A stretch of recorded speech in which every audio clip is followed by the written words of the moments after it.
CJM Krishnakant Mishra की अदालत ने पूर्व सीएम हेमंत सोरेन को समन जारी किया है और समन करते हुए सीजेएम ने हेमंत को अपना पक्ष रखने का निर्देश दिया है।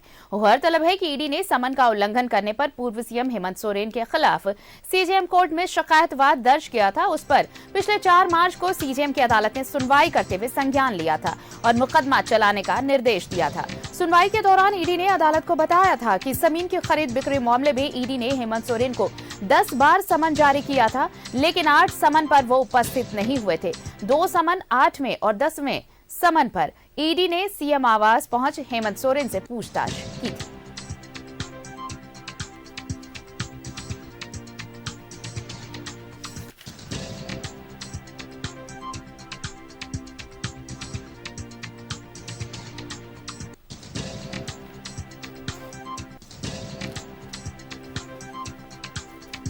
तो सीजेएम के मिश्रा ने 4 मार्च को इस शिकायतवाद पर संज्ञान लिया था। अदालत ने हेमंत सोरेन को अपना पक्ष रखने के लिए समन जारी किया था। समन जारी किया है अदालत ने हेमंत सोरेन को 3 अप्रैल को इस समन का जवाब देना है। पूर्व मुख्यमंत्री हेमंत सोरेन को सीजेएम कोर्ट की ओर से समन।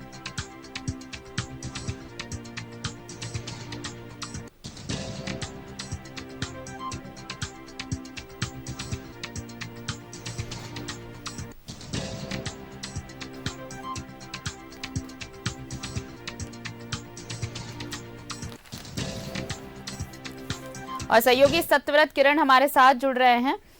सत्यव्रत, गिरफ्तारी से पहले 31 जनवरी से पहले लगातार समन किए जा रहे थे पूर्व सीएम हेमंत सोरेन।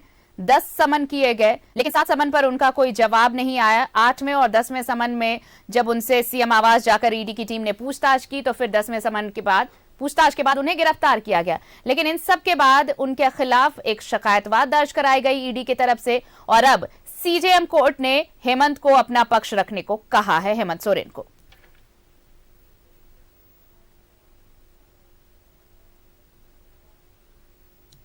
देखिए, बिल्कुल सही कहा आरती आपने। और आपको पता होगा कि जमीन घोटाला मामले की जांच कर रही ईडी ने उस वक्त मुख्यमंत्री रहे यानी कि पूर्व मुख्यमंत्री हेमंत सोरेन को करीब 10 समन किए थे और 8वें और 10वें समन को अगर छोड़ दे तो बाकी बचे समन का कोई जवाब हेमंत सोरेन ने ईडी के अधिकारियों को नहीं दिया था। यानी कि ईडी के द्वारा जमीन घोटाला मामले में जो जानकारियां समय पर ईडी के अधिकारियों को चाहिए था, ईडी के अधिकारियों ने जमीन घोटाला मामले से संबंधित जो सम्मन पूर्व मुख्यमंत्री हेमंत सोरेन को भेजा था, उस सम्मन की अवहेलना करने के मामले में सीजेएम कोर्ट में जो है वो मामला दर्ज कराया गया था। सीजेएम कोर्ट को जो है वो शिकायत दर्ज कराया गया था और फिलहाल सीजेएम कोर्ट ने जो है वो पूर्व मुख्यमंत्री हेमंत सोरेन को समन भेजा है कि इस पूरे मामले में वो अपना पक्ष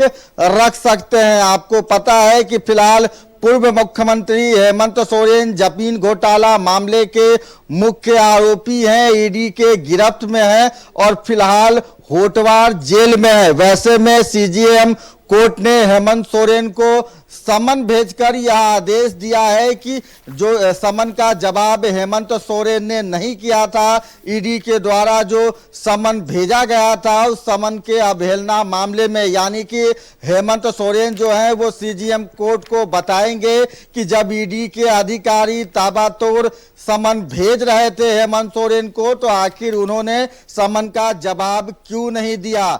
वहीं दूसरी तरफ आप देखिए आरती की इस पूरे समन और जमीन घोटाले मामले पर अभी भी राजनीतिक सरगर्मियां तेज है। झारखंड मुक्ति मोर्चा लगातार आंदोलन कर रहा है। बीते कई दिनों से उपवास कार्यक्रम का आयोजन किया गया।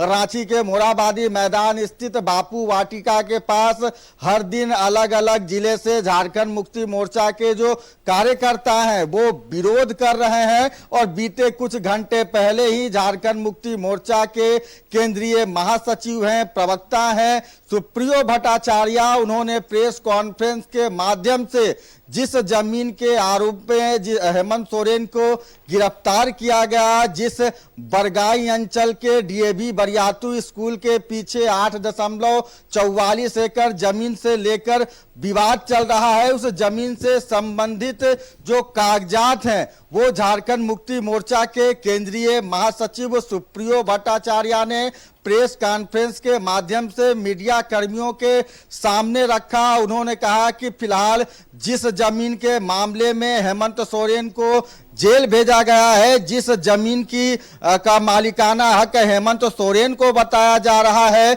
जिस बरियातू स्थित 8.44 एकड़ जमीन हेमंत सोरेन की है, दरअसल वो जमीन कागजी तौर पर राजकुमार पाहन की है और राजकुमार पाहन ने 2015 में हिलियस कच्छप को रजिस्टर्ड डीड के आधार पर वो जमीन लीज पर दिया था। सुप्रियो भट्टाचार्य ने उस जमीन पर जो बिजली बिल इस्तेमाल किया जा रहा है उसके भी दस्तावेज दिखाए। उन्होंने कहा कि जिस जमीन के मामले में हेमंत सोरेन की गिरफ्तारी की गई है, उस जमीन में जो बिजली का बिल है वो हिलियस कच्छप के नाम पर आ रहा है, तो आखिर यह जमीन हेमंत सोरेन की कैसे हुई?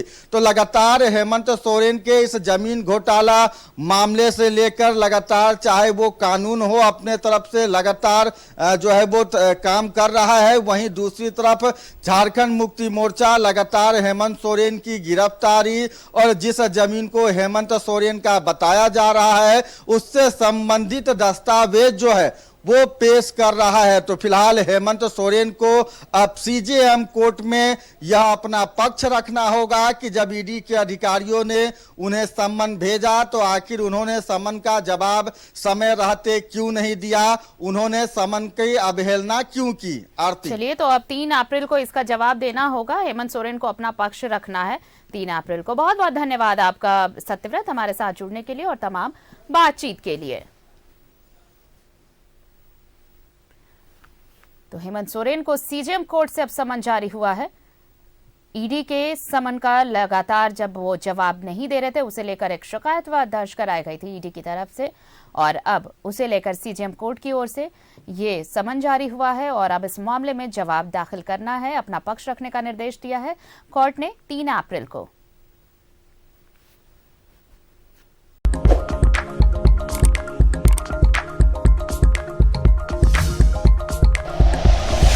Like and share videos, subscribe करें हमारा चैनल और प्रेस करें बेल आइकॉन। न्यूज़ 11 भारत, सच है तो दिखेगा।